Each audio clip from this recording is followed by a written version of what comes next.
Welcome to Revenge with Lyra. Ladies and gentlemen, Marcus declared, raising his glass, seems our beloved sister's been borrowing from everyone. Laughter erupted around the dining table, sharp, cruel, echoing against the chandelier. Dad's 65th birthday, the whole family gathered in our childhood mansion, and there it was, my public humiliation served right next to the champagne. My sister leaned in, her voice dripping venom. Ava, honestly, do you ever stop taking? You're like a leech in designer heels. Everyone laughed again, everyone but me. I didn't flinch. I didn't defend myself. I simply picked up my phone, unlocked it, and placed it on the table. The laughter faded. Check your accounts, I said quietly. Mom frowned. What are you talking about? I turned the screen toward her, the light reflecting the numbers like fire. $127 million. Gasps filled the room. Marcus blinked. My sister's wine glass slipped, shattering on the marble floor. I wasn't borrowing, I said calmly. I was paying. They looked at each other, confused, guilty. For 3 years, I continued, I've been covering your mortgages, your car loans, your credit card debt, all in silence. Mom's hand shot to her mouth, trembling. Ava, that can't be true. I smiled, not cruelly, just tired. You should check before calling me a leech. The room went silent. The only sound left was the quiet buzz of my phone, and the sound of everyone realizing the power had just shifted. The silence was thick enough to choke on. Marcus's smug grin vanished as he fumbled for his phone. My sister did the same, her manicured nails tapping frantically across the screen. Then came the gasps. Oh my God, she whispered, her voice trembling. My mortgage paid off. Marcus's face turned pale. My credit lines, everything cleared? I just sat there, swirling my wine. You're welcome. Mom's eyes filled with confusion. Ava, where did you get that kind of money? I smiled faintly. You remember when Dad told me investing was a hobby for men? Turns out, my hobbies paid better than his advice. A few guests chuckled nervously, sensing the tension between shock and awe. Marcus slammed his phone down. So, what, you're some big shot now? You think this makes you better than us? No, I said, my voice calm measured. It just makes me free. Dad finally spoke for the first time, his voice low and uneasy. You should have told us, Ava. Why? I asked, meeting his eyes. So, you could have stopped me? Or worse, taken credit for it. My sister shot up from her chair. You think we owe you now? You can't buy family. I leaned forward, my tone like ice. I wasn't buying family. I was buying silence, mine. And just then, the staff entered with the birthday cake. 65 candles flickered, and in their trembling light, every secret face around that table looked exposed. The candles flickered, throwing uneven shadows across the table. Dad forced a smile, muttering, Let's just enjoy the evening, everyone. But the tension was already poison in the air. No one sang. No one clapped. Marcus sat with his jaw tight, scrolling through his phone, desperate for a loophole that didn't exist. My sister kept glancing at me, eyes darting between fury and fear. Finally, Dad broke. Ava, you embarrassed your family tonight. I blinked slowly. Embarrassed?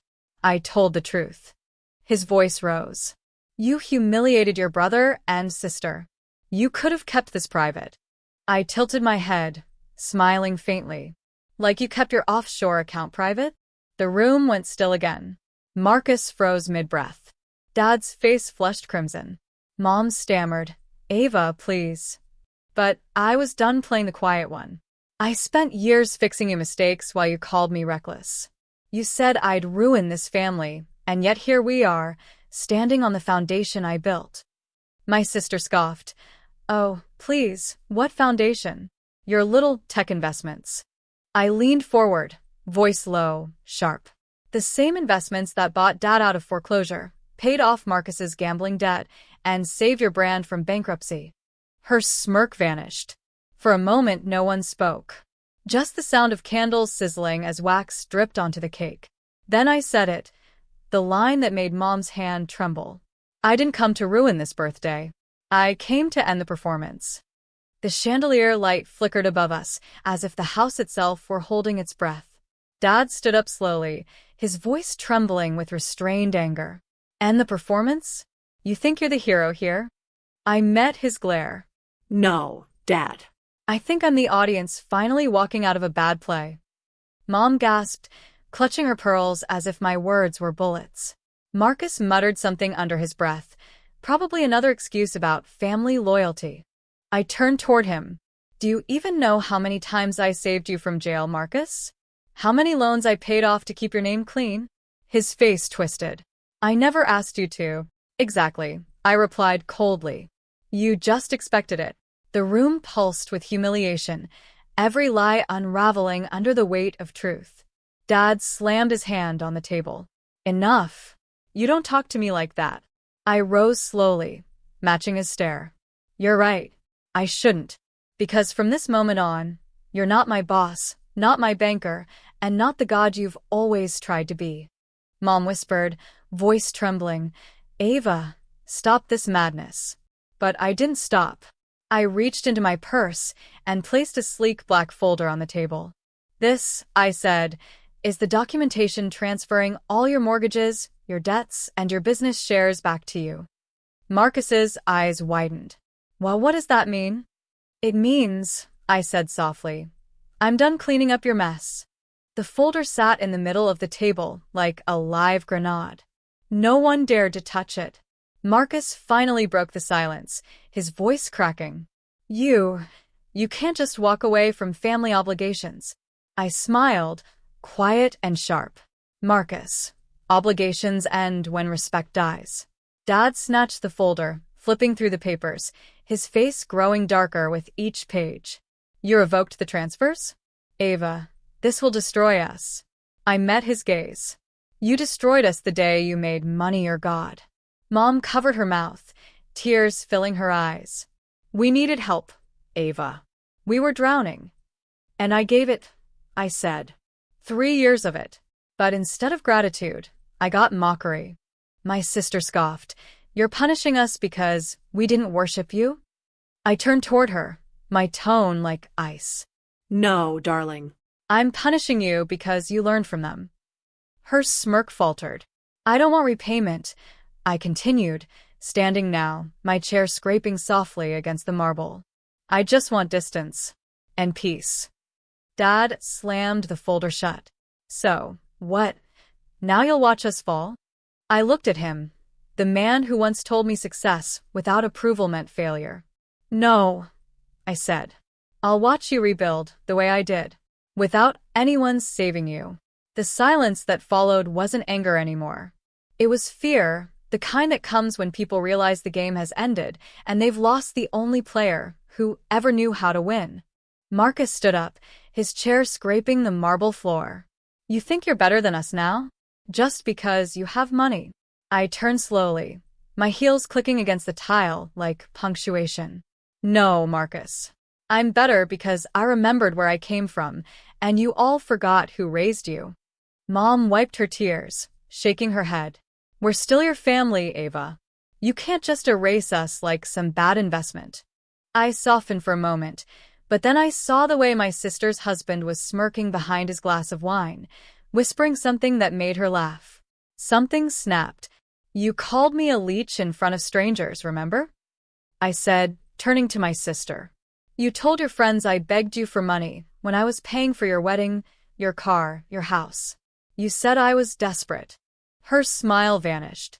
Ava, that was just a joke. Funny, I cut in, because now the joke's on you.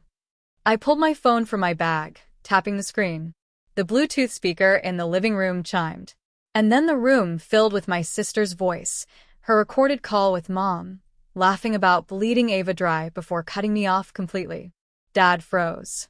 Mom's face drained of color. My sister went white as marble. You wanted proof of betrayal? I said calmly. I brought receipts. The recording ended with my sister's voice.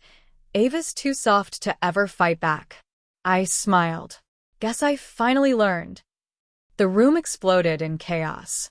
Mom lunged toward the speaker, shouting, "Turn that off, Ava." But I didn't move. I just stood there, still, calm, watching years of manipulation unravel. Dad's face was gray with shame. "Is this true, Carol?" he asked, voice trembling. My sister stuttered. "Dad, it was just venting." But the truth was already out, echoing in the walls of that mansion they built on my silence. I turned to Mom. "You taught me loyalty, remember? You said family means never turning your back. But you forgot the other side of that. Family shouldn't stab you in yours." Her lips quivered. "Ava, I only said those things because I was angry." I stepped closer, my voice barely above a whisper. "You weren't angry. You were comfortable. You liked the version of me that stayed quiet and kept you rich." She reached for my arm. "Please, we can fix this." I pulled back. No, Mom. "You fix things you love. You bury things you've used." Marcus tried to speak, but Dad silenced him with a raised hand. His voice was low now, defeated. "You recorded your own family. Why?" "Because I knew the day would come when I'd need to remind you who you turned me into," I said. And then I reached into my purse, pulling out an envelope and dropping it on the table. "That's your final payment and my goodbye." The envelope slid across the table, landing between Mom's trembling hands. Inside were cashier's checks, one for each of them. Enough to start over, but not enough to control me again. Mom whispered, "Ava, you don't mean this." "I do," I said softly. "For years, I was your backup plan. Now I'm my own." Marcus's eyes flickered to the checks, greed battling guilt. "You're seriously cutting us off?" I smiled faintly. "I'm setting you free. There's a difference." Dad's voice cracked. "You'll regret this, Ava. Family is all you'll have when the money runs out." I looked around the room. The house that once smelled like comfort, now thick with deceit. "Then I'll make sure my peace lasts longer than my money." I picked at my coat. The night air outside was cold and pure, the kind of cold that feels like cleansing. As I walked toward the door, Mom called out one last time, "Ava, please stay." I turned back, meeting her eyes for the final time. "You all taught me something valuable," I said quietly. "That sometimes love without respect is just captivity dressed in kindness." Their faces blurred behind me as I stepped into the night. Outside, the city lights stretched endlessly ahead, bright, silent, free. I took a deep breath, letting go of the weight I'd carried for years. Tonight, I wasn't the family's scapegoat or savior. I was something far rarer. I was finally free.